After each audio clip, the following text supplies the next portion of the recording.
Adivinhar aonde que eu tô só por essa imagem que está aparecendo aí. Não é muito difícil não, né? Hoje eu tô aqui no Das Pedras, que é um local de escalada indoor aqui em BH, fica no bairro Santo Antônio, e eu vim descobrir um pouquinho aí sobre esse esporte. O programa hoje é para quem gosta de aventura, viu? A escalada ela tem dois tipos, a outdoor e a indoor, que é a que a gente vai falar aqui hoje, mas não sou eu que vou contar não. Quem vai conversar comigo e vai explicar um pouquinho mais sobre esse assunto é o Edgardo Abreu. Ele é professor de educação física e instrutor de escalada indoor. Edgardo, prazer ter você aqui. Eu queria que você explicasse aí o que é a escalada indoor e qual que é a diferença dela para a escalada outdoor. Legal. Obrigado, Fernanda, pela oportunidade de falar sobre a escalada, o esporte que eu pratico desde 15 anos de idade. Tá? A escalada ela é uma modalidade do montanhismo, tá? E a escalada indoor veio com a estratégia de escaladores europeus poderem manter o condicionamento físico durante os invernos. Então eles começaram a escalar as montanhas com maior inclinação e com o tempo eles viram que eles precisavam manter a atividade de escalada durante o inverno. Então eles começaram a construir dentro de casa, acabaram percebendo que poderia virar um esporte em si próprio. E aí apareceu a escalada indoor. Que bacana. E quais são as modalidades aí da escalada indoor e as principais características dela? Tá, na escalada indoor, nós vamos ter 3 modalidades básicas, tá? E uma que pode ser considerada à parte, que é o speed climbing, que é a modalidade mais recente. Além disso, nós temos a escalada guiada, a escalada de top rope e a escalada em boulder.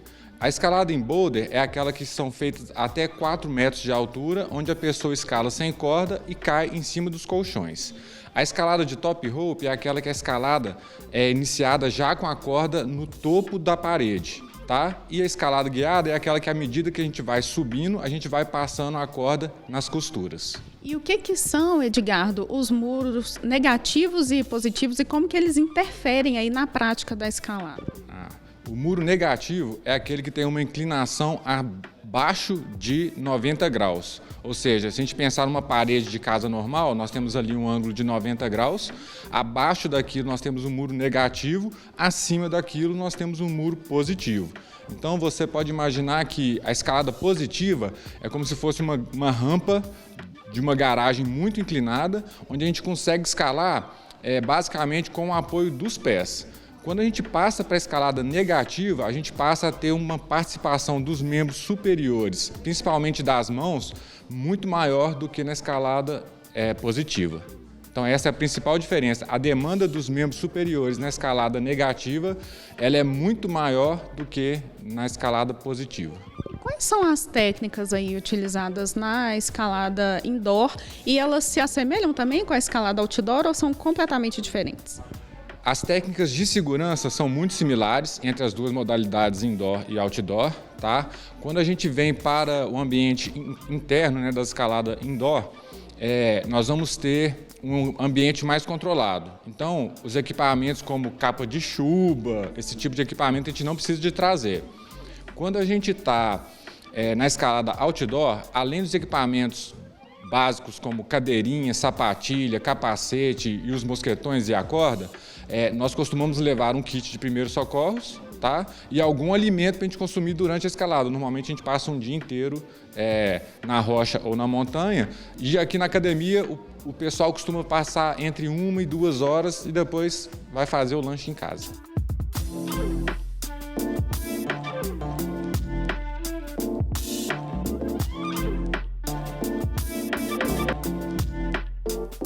Qual que é aí a alimentação indicada? Isso muda de pessoa para pessoa para poder fazer a prática do esporte?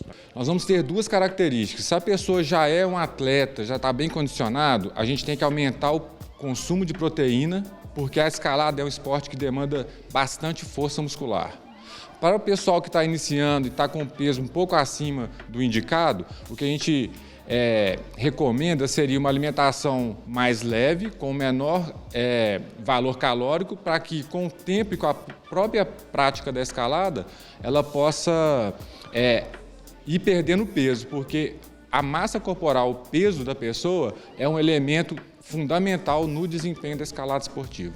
Pegando então esse gancho, né? Isso também, o peso, interfere no grau de dificuldade? Quais são os graus de dificuldade da escalada indoor, por exemplo? Legal. Na escalada indoor, a gente utiliza o mesmo sistema de graduação do que na escalada outdoor, tá? Então a gente vai ter o 4º grau, seria o mais fácil.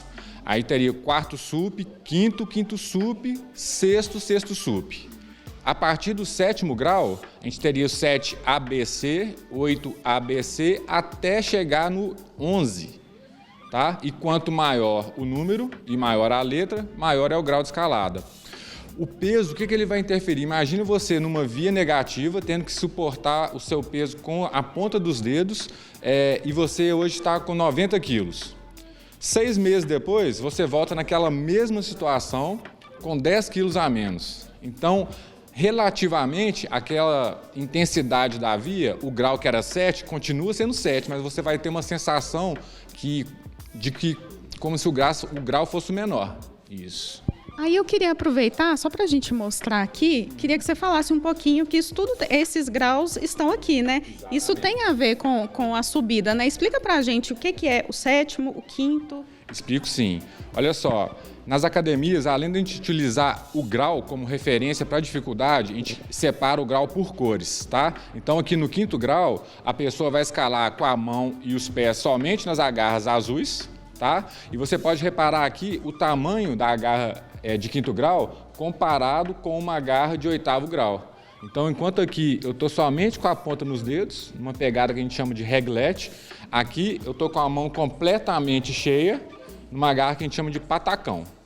Tá? Então, quanto menor o tamanho da garra, quanto mais distante, quanto mais negativa for a parede, maior é o grau de dificuldade. Isso tem a ver com ser iniciante ou não? Por exemplo, os iniciantes começam aqui no 5º até avançar para o 8º, por exemplo? Exatamente. Esse é um caminho lógico da escalada, tá? A gente começa do fácil, a escalada evoluiu assim, com o pessoal buscando os caminhos mais fáceis para chegar no topo da montanha, e depois que eles acessaram essas montanhas, eles começaram assim, agora eu quero subir por um lugar mais difícil, e cada vez mais difícil. Hoje o grau de escalada continua subindo, tá?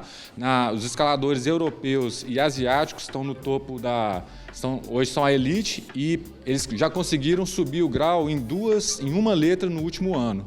Então, é como se fosse um recorde de 100 metros, abaixar 1 segundo do Bolt lá.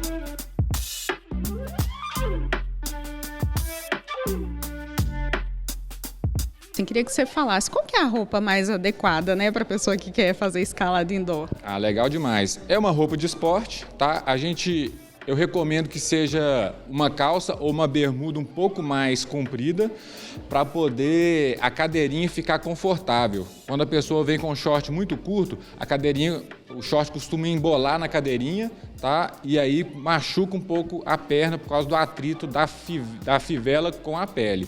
Então, uma blusa de esporte, né? Uma blusa levinha, pode ser regata, pode ser top, e uma calça comprida, e sempre trazer uma meia também fininha para poder utilizar a sapatilha da academia. Você falou aí da cadeirinha, ela é um equipamento de segurança, né? Queria que você falasse um pouquinho sobre essas cordas, o que são esses equipamentos de segurança utilizados aqui? Tá, o equipamento básico para escalada indoor é a cadeirinha e a sapatilha, tá? Esses são os equipamentos individuais. Nós temos aqui também o freio, que é o gri-gri, que é um freio automático, que a pessoa, quando vem pela primeira vez, ela é instruída de como usar esse freio. Nós temos as cordas, que elas são cordas semidinâmicas, que quando a gente cai, elas cedem um pouquinho, como se fosse um pequeno elástico. E, além disso, a gente utiliza nas mãos, para secar o suor, um magnésio. E eu queria que você falasse, tem idade ou não para escalar? Olha, não tem idade. O que eu percebo normalmente é as crianças abaixo de 8 anos, elas vão escalar 1 ou 2 vezes e depois a atividade fica um pouco monótona e eles gostam mesmo de balançar nas cordas, tá? Acima dos 60 anos, a gente vai depender muito da característica e da vontade da pessoa. Se ela já tem um bom condicionamento físico, ela vai vir e vai se divertir à vontade. Se ela tem um baixo condicionamento físico, ela vai brincar um pouquinho e, se gostar da escalada, ela tem que fazer uma progressão no grau e na frequência ao longo de 1 ano a 1 ano e meio para poder entrar no que a gente chama no grau intermediário, que seria o 7º grau. E queria que você fizesse o convite, então, para quem está assistindo a gente, para vir conhecer o espaço. Claro, Fernanda. Estamos aqui na Das Pedras, né? É uma academia tradicional de Belo Horizonte. Convido todos vocês a virem experimentar a escalada indoor e, quem sabe, praticar nas montanhas de Minas Gerais também. Certo, convite feito, viu, gente? O Das Pedras fica aqui na Rua Cristina, número 1318, no bairro Santo Antônio. Vem escalar, vem praticar esporte aqui.